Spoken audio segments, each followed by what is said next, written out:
Éternel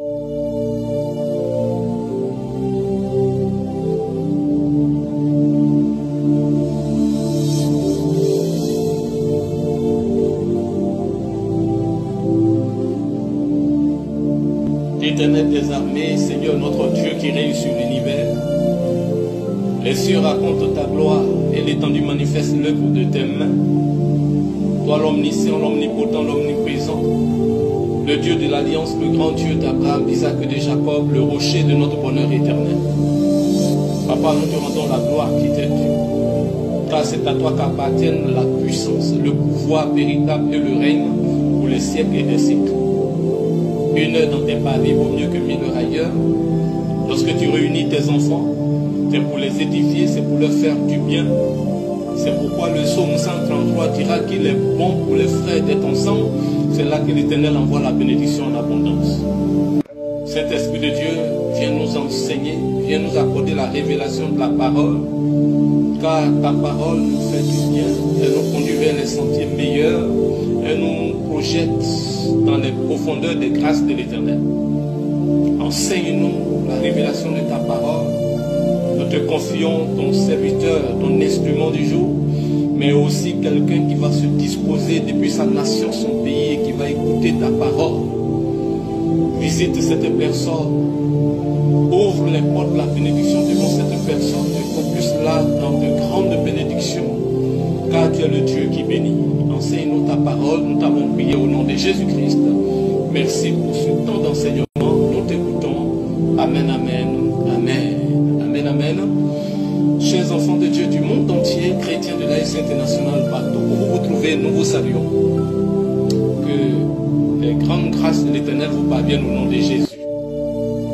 Aujourd'hui, nous allons entamer la deuxième partie du thème que nous avions déjà commencé, à savoir l'obéissance à Dieu. L'obéissance à Dieu. Deuxième partie. Que Dieu bénisse son peuple.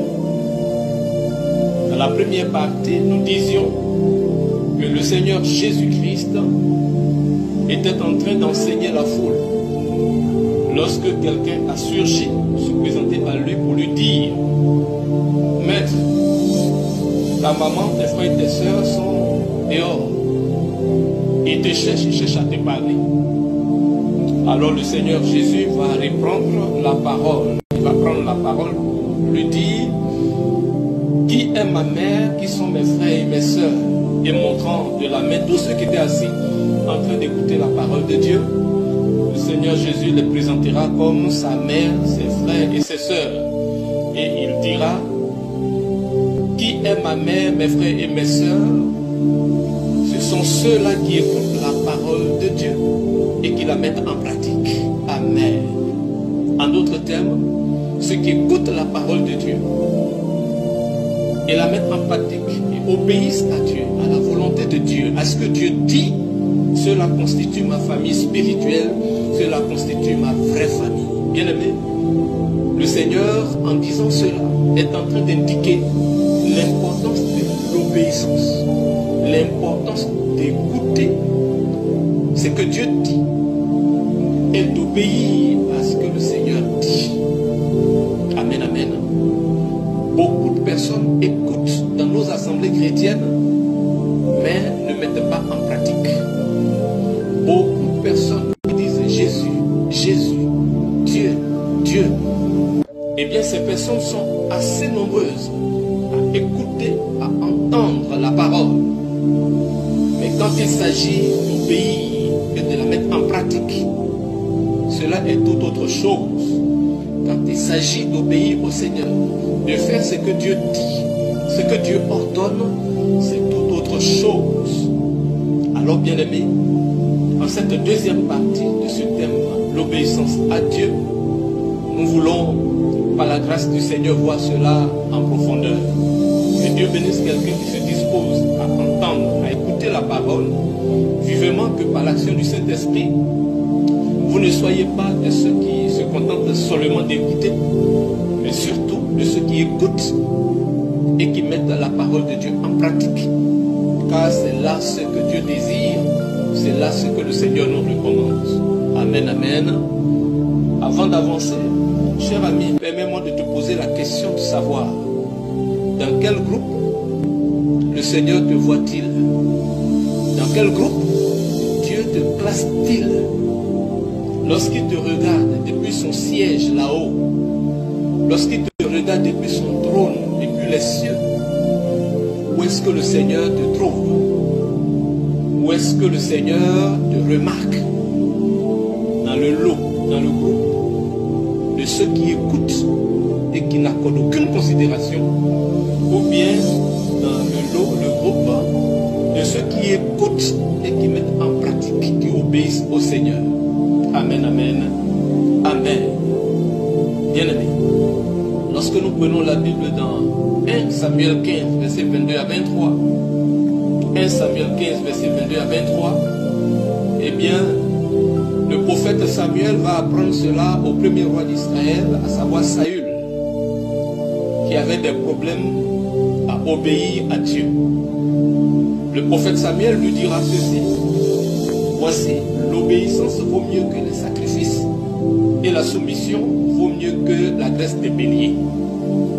Voilà le message poignant, le message fort que l'homme de Dieu, Samuel, va dire donc au roi d'Israël de l'époque, à savoir Saül, qui avait d'énormes difficultés à obéir à Dieu, à faire la volonté de Dieu, à observer ce que Dieu lui recommande chaque fois.